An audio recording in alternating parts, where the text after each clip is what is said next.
Hello friends, this is Sagar and welcome to prime mathematics. तो आज इस वीडियो में हम क्लास 9 का चैप्टर नंबर 1 नंबर सिस्टम और इसकी एक्सरसाइज 1.5 करेंगे।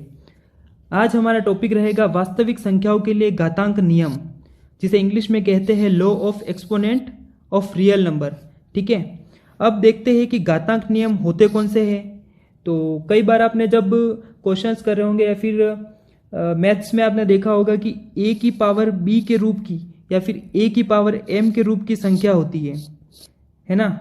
जैसे कि 2 की घात 5 इस तरह की संख्याएं देखी होगी, ऐसी वास्तविक संख्या देखी होगी और इनको सोल्व भी किया होगा, है ना। तो अब मैं बताता हूँ कि इनको सोल्व करने के लिए हम घातांक नियमों का यूज़ करते हैं, और वो नियम कौन से होते हैं, और उन नियमों की वजह से या फिर उन नियमों का उपयोग करके हम ऐसी जो संख्या होती है उनको स्पीडली सोल्व कर सकते हैं, है ना। आसानी से सोल्व भी कर सकते हैं और जल्दी सोल्व कर सकते हैं।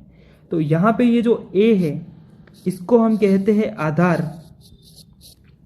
जिसे इंग्लिश में कहते हैं बेस, और ये जो m है इसे हम कहते हैं घात, और इंग्लिश में क्या कहते हैं इसको, पावर। अब बात करते हैं कि ये a जो है वो कौन सा रियल नंबर होना चाहिए। तो a जो है वो हमेशा पॉजिटिव रियल नंबर होना चाहिए, मतलब धनात्मक वास्तविक संख्या होनी चाहिए। धनात्मक वास्तविक संख्या मतलब क्या हुआ, a ऑलवेज जो है हमेशा a ग्रेटर देन 0 होना चाहिए, 0 से बड़ा होना चाहिए, मतलब धनात्मक वास्तविक संख्या होना चाहिए। अब m की बात करें तो m कैसी संख्या होनी चाहिए, परिमेय संख्या होनी चाहिए, परिमेय संख्या। अब आप पूछोगे कि परिमेय संख्या ही क्यों होनी चाहिए, ठीक है, या फिर यहाँ पे पूछोगे कि a जो है वो धनात्मक वास्तविक संख्या ही क्यों होनी चाहिए। तो जैसे कि कुछ एग्जाम्पल लेते हैं हम। यदि मैं a को माइनस ले लूँ, ठीक है, और इसकी घात लगा दूँ मैं 1/2, तो फिर ये क्या हो जाएगा, a की पावर 1/2 का मतलब क्या होता है, रूट a। ठीक है, तो यहाँ पे क्या हो जाएगा, रूट के अंदर -2।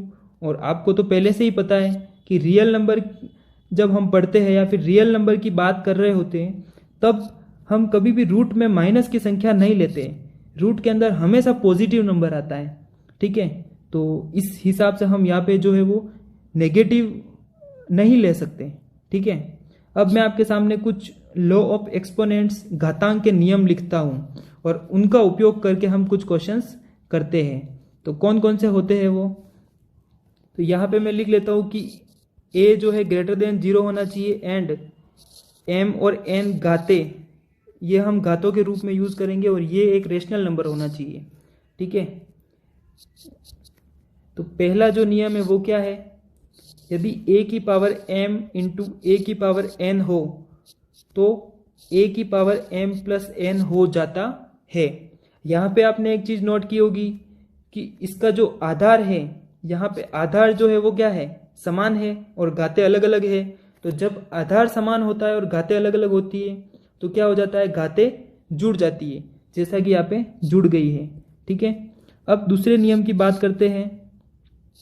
a की पावर m के यदि डिवाइड में a की पावर n हो तो क्या होता है, तब घातें जो है वो क्या हो जाती है, माइनस हो जाती है ना। जब आधार समान हो और इस तरह से डिवाइड में हो तो घातें जो है वो क्या हो जाती है, माइनस हो जाती है। तीसरे नियम की बात करते हैं कि यदि a की पावर m इंटू b की पावर m हो, यहाँ पे क्या हो रहा है कि आधार तो अलग अलग है लेकिन घातें क्या है, सेम है। तो हम इसको ऐसे a b की पावर होल पावर m लिख लेते हैं, ठीक है। अब चौथे नियम की हम बात करते हैं कि फोर्थ रूल्स क्या है।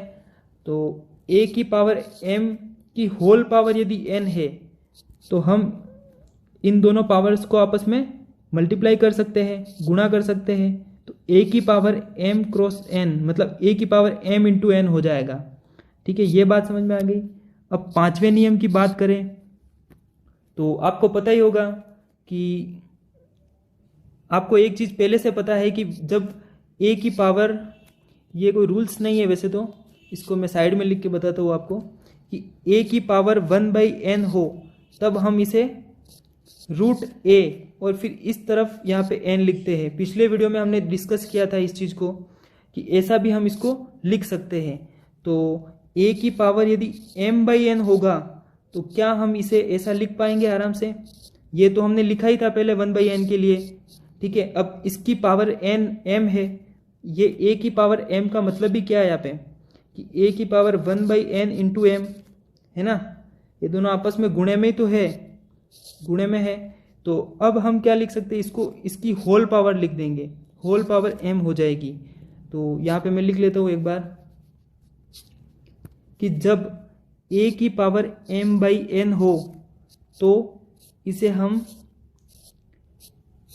ऐसे भी लिख सकते हैं, पावर में क्या आ जाएगा, होल पावर m आ जाएगी, और इसे हम रूट के अंदर a की पावर m और ऐसे बाहर की तरफ n ऐसा भी लिख सकते हैं। यहाँ पे ये जो m/n है ये एक परिमेय संख्या होनी चाहिए, और कैसी परिमेय संख्या होनी चाहिए कि जिसके अंदर m और n में कोई भी उभयनिष्ठ गुणनखंड 1 के अलावा और कोई नहीं होना चाहिए। मतलब जो उभयनिष्ठ गुणनखंड है वो सिर्फ और सिर्फ 1 ही हो सकता है। कैसे? जैसे कि 1/2, इसके अंदर 1 और 2 में जो उभयनिष्ठ गुणनखंड है वो 1 ही है, ठीक है। कॉमन जो फैक्टर है वो 1/2 को हम 2/4 भी तो लिख सकते हैं, है ना। तो मैं ये कहना चाह रहा हूँ कि हम 2/4 को यहाँ पे नहीं ले सकते, यहाँ पे हम 1/2 को ही लेंगे। 2 ये जो है 2/4 ये तो इसकी क्या है, एक फ्रैक्शन है, भिन्न है, लेकिन वास्तव में परिमेय संख्या कौन सी है, 1/2 है। तो हम m/n की जगह पे 1/2 को यूज़ करेंगे इस केस में, ठीक है। तो हमेशा यहाँ पे हम परिमेय संख्या को यूज़ करने वाले हैं, ठीक है, परिमेय संख्या को ही यूज़ करेंगे। अब 6th नियम की बात करते हैं कि यदि किसी रियल नंबर की पावर 0 कर दी जाए तो हमें हमेशा 1 मिलता है, एक्सेप्ट 0, मतलब 0 को छोड़ के, है ना, क्योंकि 0 की पावर 0 तो कोई परिभाषित ही नहीं है, ठीक है। तो इसलिए यहाँ पे 0 को छोड़ के हमें लिखना है। तो यहाँ पे लिख लेता हूँ मैं, कोष्टक में लिख लेता हूँ कि 0 को छोड़कर, 0 को छोड़कर किसी भी रियल नंबर की, किसी भी वास्तविक संख्या की पावर 0 करने पे हमेशा 1 प्राप्त होता है, ठीक है। तो ये यहाँ पे 6 कुछ घातांक के नियम है, इनको आपको अच्छे से देखना है और इनको अब हम क्वेश्चंस में यूज़ करते हैं। तो एग्जाम्पल लेते हैं, एग्जाम्पल फर्स्ट ले लूँ मैं यहाँ पे, 2 की पावर 3/2 इंटू 2 की पावर 1/3। तो कैसे करेंगे इसको? इसमें फर्स्ट नियम यूज होगा कि a की पावर m इंटू a की पावर n। तो जब आधार समान है तो घातें क्या हो जाती है, जुड़ जाती है। तो यहाँ पे क्या हो जाएगा, 2 की पावर 3/2 प्लस 1/3, तो 2 की पावर 3/3 ये कट के यहाँ पे क्या हो जाएगा, 2 की पावर 1 दैट इज 2, 2 की पावर 1 2 होता है, ठीक है। अब क्वेश्चन नंबर 2 की बात करते हैं, 7 की पावर 1/5 अपॉन 7 की पावर 1/3, ठीक है।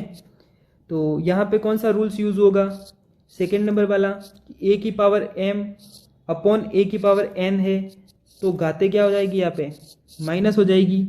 तो 7 की पावर 1/5 माइनस 1/3 हो जाएगा। एलसीएम ले लो, यहाँ पे कितना आ जाएगा एलसीएम, 15, 5 का भाग 15 में दिया, कितनी बार गया, 5 3 15, 3 का गुणा 1 से किया तो 3, माइनस 3 का भाग 15 में दिया, कितनी बार गया, 3 5 15, 5 का गुणा 1 से किया तो ये आ जाएगा, ठीक है, 5 आ जाएगा। फिर इसको आगे सोल्व करो, 7 की पावर 3 माइनस 5 मतलब -2 अपॉन 15 है ये, ठीक है। तो इसका आंसर क्या आ जाएगा, यही इसका आंसर हो जाएगा,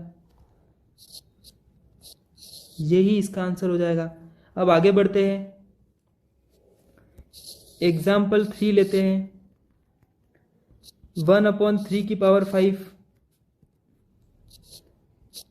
की होल पावर 4। तो इसको कैसे करेंगे हम,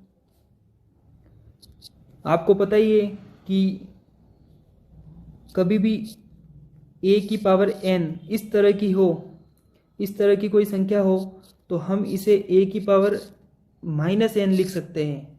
ये चीज़ मैं बताना भूल गया, इसको भी ऐड कर लेते हैं हम यहाँ पे, कि इस तरफ मैं ऐड कर लेता हूँ यहाँ पे।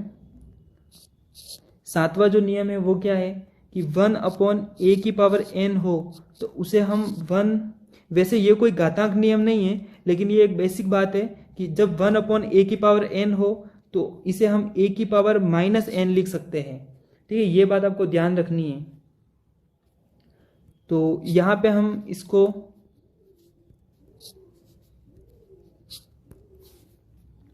थ्री की पावर -5 लिख सकते हैं।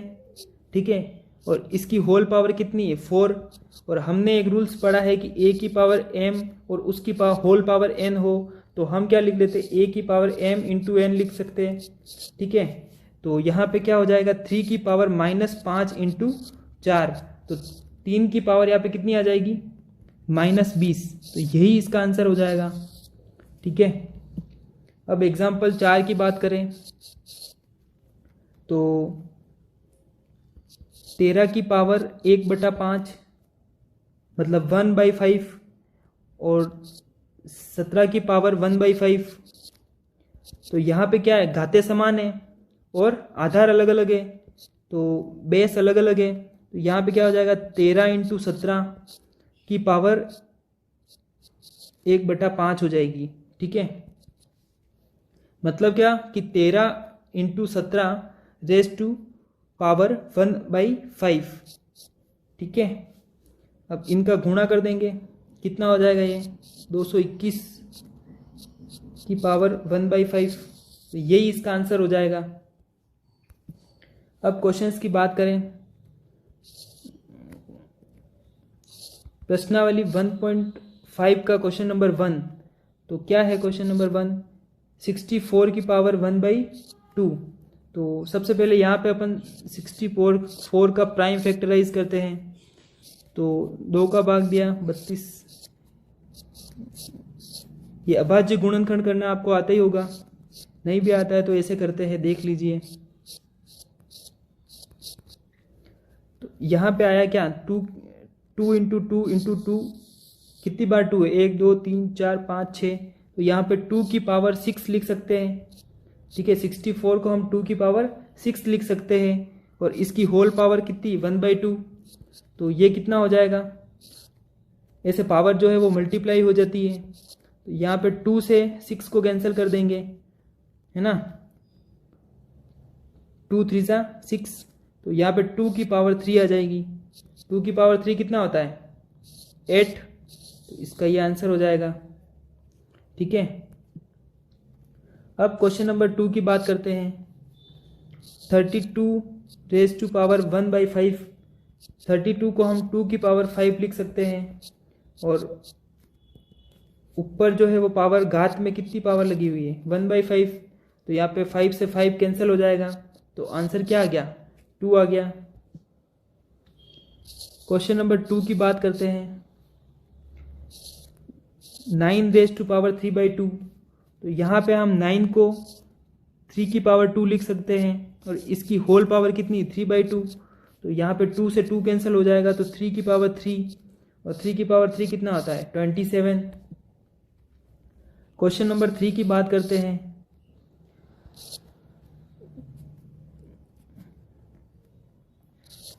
7 की पावर 1/2 इंटू 8 की पावर 1/2। तो यहाँ पे क्या है पावर समान है और आधार जो है वो अलग अलग है, बेस अलग अलग है, तो 7 इंटू 8 की होल पावर हम 1/2 लिख लेंगे, तो ये कितना आ जाएगा 56 की पावर 1/2।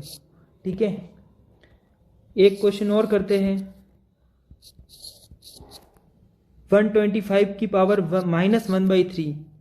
तो 125 का यहाँ पे प्राइम फैक्टराइजेशन करेंगे, वैसे इसको 5 की घात 3 लिख सकते हैं हम, है ना, जब प्राइम फैक्टराइजेशन करेंगे तब हमें पता चल जाएगा कि इसको 5 की घात 3 लिख सकते हैं। आपको अभाज्य गुणनखंड करने आता ही होगा, है ना, कैसे करते हैं एक बार और बता देता हूँ मैं। इसमें हम 5 का भाग देंगे, सबसे पहले 2 का देने की ट्राई करते हैं, 2 का भाग इसमें नहीं जा रहा है, फिर 3 का भी नहीं जा रहा है, फिर अब 5 का देते हैं, तो 5 एकम 5, 5 दूनी 10, फिर शेषफल कितना बचा 2, इस तरफ जाएगा तो 5 5 25 और यहाँ पे 5 5 25, तो ये क्या आया 5 इंटू 5 इंटू 5, मतलब क्या हुआ 5 की घात 3।